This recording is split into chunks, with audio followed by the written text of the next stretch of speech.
On this episode of Street Rat Garage, why is this the most important tool you want to take with you when you go to the auto auction?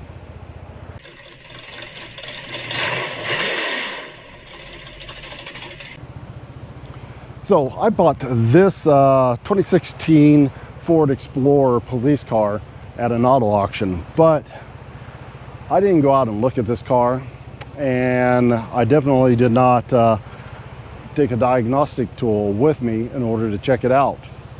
Well, it runs, it drives and everything pretty good, but there is one issue with it. It has a check engine light on.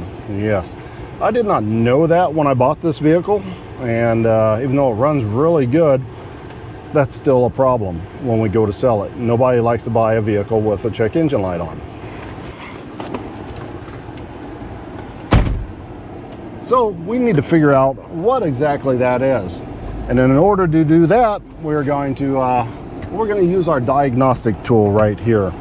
And I'm also going to walk you through some other reasons to take your vehicle, take your scanner when you go out and look at any vehicle, whether it's at auction or especially Facebook Marketplace. Now, the scan tool I'm going to be using today, well, it was sent to me by Topdon, and I have used their products in the past. I think you've seen me use a jump starter and a little temperature gun as well, but they make some really good stuff. What I like about this is the little dongle thing. It just sits right inside here and stays up out of the way so you don't lose it. There's no weird cord, it's Bluetooth. It just connects, plug it in, it connects right here onto the pad. So this is a good tool to use. But now, why take this to the anywhere, especially Facebook Marketplace? Well, that's because of the very first thing I'm going to teach you about buying vehicles at auction and Facebook Marketplace, or just on the side of the road. Now, believe it or not every single person that you buy a vehicle from, well, they may not be honest. I know that's hard to believe, but one of the most important things to do is check the VIN number. Not the VIN number on the dashboard right here, but the VIN number in the computer. If that VIN number inside the computer is different from this VIN number in the dashboard, then you may have a stolen vehicle. Dongle, code reader part of it, and stuck it into the OBD2 port. And on here, there is a little toggle that you can simply hit, and it's going to scan the computer and tell us what the VIN number should be on this vehicle. So let's have a look here and see what we got. Now, in order to do that, you do need a Wi-Fi connection. I'm using the hotspot on my phone, and it works just fine. So we have all the information here about this vehicle and the VIN number. Covered that up, so you can't see the VIN number, but yeah, it does match. The VIN number is the same inside the computer that it is on the dashboard. Of course, I would expect nothing less from the police department where you bought this from, but you never know. If you go to one of the bigger cities and say you're buying a car that gets stolen a lot, there's a possibility that they took the dash out, changed the VIN numbers, but they hardly ever worry about changing the VIN number on the computer or swapping out the computer, because that would be more expense to them than they have to reprogram it and all that other good stuff to make it work. But they sell you the car first time you take it into service, which may be a couple years down the road, and the tech runs your VIN number, and he sees that it's different from what's on the dash, and he calls the cops. And the cops come out and run that VIN number that's in the computer, and they find out it's stolen. Then they take your car and you don't get it back. And now that you've already bought the car, and that Facebook account that only had one picture on it and a fake name on it can't be found, well, you're just out that money. You lost that money. There's no way to recoup it. Your car's gone, your money's gone, everything, just because you didn't take a scanner out and check to make sure you didn't actually have a stolen vehicle. Now, another good thing about this tablet is it's Bluetooth. Now we don't have to sit inside the hot car and do our scans. And this, after you confirm that the vehicle is not stolen and you have the correct information on the old pad, you can come in there. If you're at the auction, you can do an auto scan, and that's going to go through and hit all of those modules that are on there. That's the PCM, the ABA, the ABS, RCM, restraint control module, APIM, and some of these I don't even know, but they're all spelled out here. All of those right there are modules that there could be something wrong with. And it's going to go and scan all of those modules, make sure there's nothing wrong with them. So let's scan all of these and see if there's anything going on inside of this multitude of computers that the modern day car has on it. All right, that took like a minute, and well, there's a fault. Is that a BCM? The body control module has a fault on it. Oh my goodness, that's not good. We'll have to see what's wrong in that. Let's see. Oh, okay. Is it because I didn't have it on? Okay, the engine's off. The ignition is on, and we're performing tests to see just what is wrong with this vehicle, or maybe there's nothing wrong, and I performed the test with the engine off and with the key off, and that is what caused our BCM. Let's hope for that, because body control module, that could be a bit of an issue. Tire pressure sensor. Okay, well, that doesn't sound too bad. What could possibly be the problem? Well, we push a little button. Tire pressure sensor failure, type O2, general single failure. So yeah, we have an issue with one of the tire pressure sensors, and your regular old boring code scanner, well, it could not tell you that. That's for sure. Now, if we go to our TDC field here, just the regular scan, well, we have some issues there too. So we're out of the body control module and we're in the main computer, and our current situations is are our oxygen sensor, current load bank 1 sensor 1, catalytic system efficiency below threshold, also bank row 1, a 430 bank 2, and this is relating to the same thing again, the oxygen system, oxygen sensors, and catalytic converter sensors. So those are also some rather interesting issues that we're having. Now, I want to start over because sometimes one problem can trigger codes to another problem. So I can just simply come in here and clear TDCs. Yes, and it's going to clear out all that information right on out of there. Oh, engine on and ignition on and engine off. So we're clearing out all of that goodness, which is well, those are gone, but it's permanent on these until we cycle it again and get the pertinent information. So those may clear out.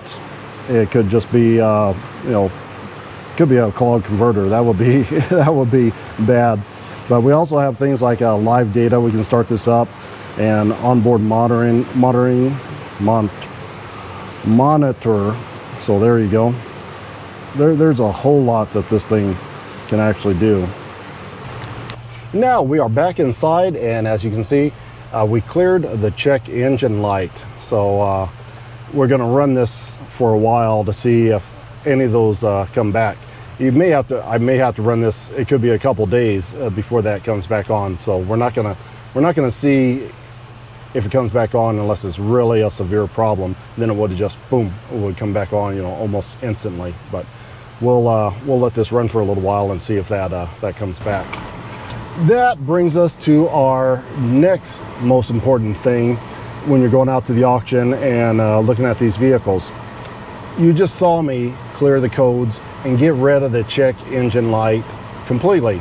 Now, if I was a shady person, I would take this to the auction, and as soon as I get there and park the car, I'd take a code scanner and I'd clear the check engine light so that you know, there's no check engine light on. And like I said before, it could be a couple days before this even comes back. It could be a week if you don't drive it very much. You don't know, unless it's, you know, a really severe problem and it, you know, comes back instantaneously. This one, it still hasn't come back. We've been sitting here for a little while. But that brings us to the next thing. There's a function on here. It's called IM readiness. So we need to hit that button called IM readiness, and it will bring us to this one right here that says since DTC's cleared, and we're going to hit that guy right there. Now these right here are all your little monitors, where it says fuel system monitoring. I don't know why I'm having a problem with that word. It says not complete. Catalytic monitoring, not complete. Not complete. Oxygen center, oxygen sensor, heater monitoring, not complete. EGR system, not complete. That means this car has not cycled through all these sensors, and as soon as it does, and if there's a problem, especially in these O2s, that light will come back on. But for now, it hasn't completed a cycle yet. So this is what you want to come in here and check and see if there's not complete monitoring systems in here. That means somebody just cleared the codes and they haven't circulated, haven't had enough time to go back through and see if there's a problem to activate that check engine light. So yeah, that's how you know somebody cleared the check engine lights. And believe me, if you go to enough auctions and you take this with you, you will absolutely 100% see that. It happens a lot at the auctions. So yeah, take one of these with you. Now, another important button we have on here, well, live data feed right there. This is going to tell us what the engine is doing right now. So there's a lot of things that I understand, and there's a lot of things that I don't understand. So I know that we got cooling temperature 130 right now, so we're good there. Now these fuel trims right here, we have long-term and short-term fuel trims. All these numbers, long-term to long-term on bank 1 and bank 2, they ought to be pretty close to the same thing. As you can see, these are all the long terms and the short terms. They all read the same. Now, if we had some issues and somewhere, these numbers would be all askew and they'd be reading different. So that tells us, you know, there's an issue there. And we can see our engine RPM here and our vehicle sensors, our speed sensor right there, timing right there. I mean, there's just air intake and throttle position and oxygen sensors, which we can look. Actually, there should be a problem with one of the oxygen sensors. Oxygen sensor output voltage bank 1 and 2, and oxygen sensor output bank 2. So those are pretty close. Short terms, 92, 92. So maybe we don't have a problem with the oxygen sensor. So that makes me feel a little bit better. So maybe a problem with the catalytic converter, or maybe because this just sat around for a long time. Fuel level inputs, there's just so much going on. Look, distance traveled since the C's were cleared. Well, 0. We haven't got anywhere. So that also, there's another way to tell you, you know, if somebody cleared them. If you just hit the live stream, it tells you how long ago they did clear them. So that's a good thing. Bank 2 oxygen sensors, and everything looks about right there. So there's just a ton of information, all sorts of stuff on here that you can use in order to make a determination on whether you're buying the right car or not. And there's also a button you can hit reports, and then you can actually email yourself all that information and have it on your computer. So if you need to take it into your mechanic or what have you, to have them look at that information and make a determination whether you should buy that car or not, boom, there it is. Or you can just email it straight to your mechanic, and while you're still at the auction, and say, hey, is this a good buy? You know, what should I pay for this? How much are these issues going to cost me to fix? So you can make a good determination on how much to spend for the car. Now, this, if I had scanned this car before, I would have found that the oxygen sensors, you know, there was something funny. And then if I went in and looked at the O2 sensors, I would have seen that, well, there's nothing really wrong with it, but the check engine light was on. So I don't think we actually have a problem with this car. I think the light tripped because this vehicle sat for probably, you know, 6-8 months before they put it up for sale, and something went wrong there, moisture or what have you, and it tripped the oxygen sensor light. We cleared it, it hasn't come back. The computer shows everything's working. Now, maybe we could have got a better deal if this was in an open auction and it went through and people saw that check engine light on, and like they weren't going to bid on it because there's a check engine light. Well, we know there's not really a problem with this car, and that's going to lower the price and get us a better deal.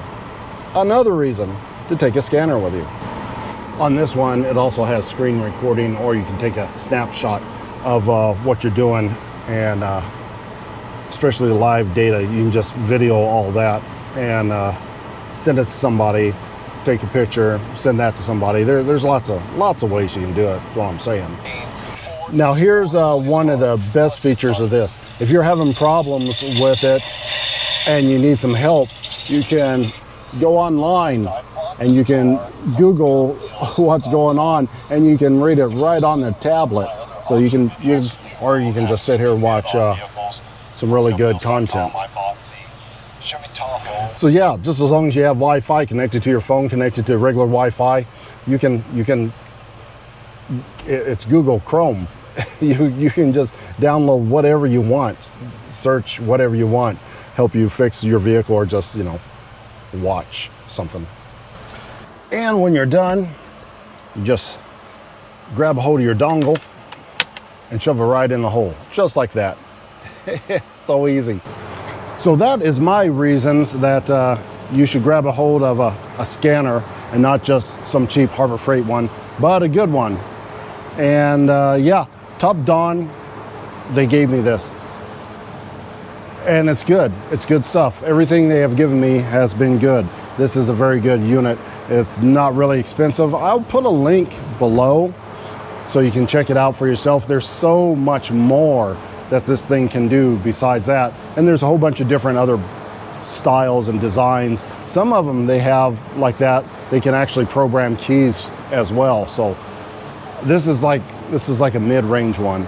They got less expensive ones that don't do quite as much. They got more expensive ones that just do a whole bunch of stuff. So this is really good just to grab a hold, put in the case, and carry around with you in the car, especially when you go to auctions, and especially when you go and buy something off the street, especially if you live in one of the bigger cities where stuff like, you know, Dodge Chargers, say. I don't think I would go buy a Dodge Charger without having one of these units on me, just in case, because you buy enough of them, it's going to happen to you one of these days, and you don't want to lose your car, you don't want to lose your money. So go ahead and grab one of these scanners, pick it up, it's really great, and start buying vehicles. So that is going to wrap it up for this episode of Street Rag Garage. Until next time.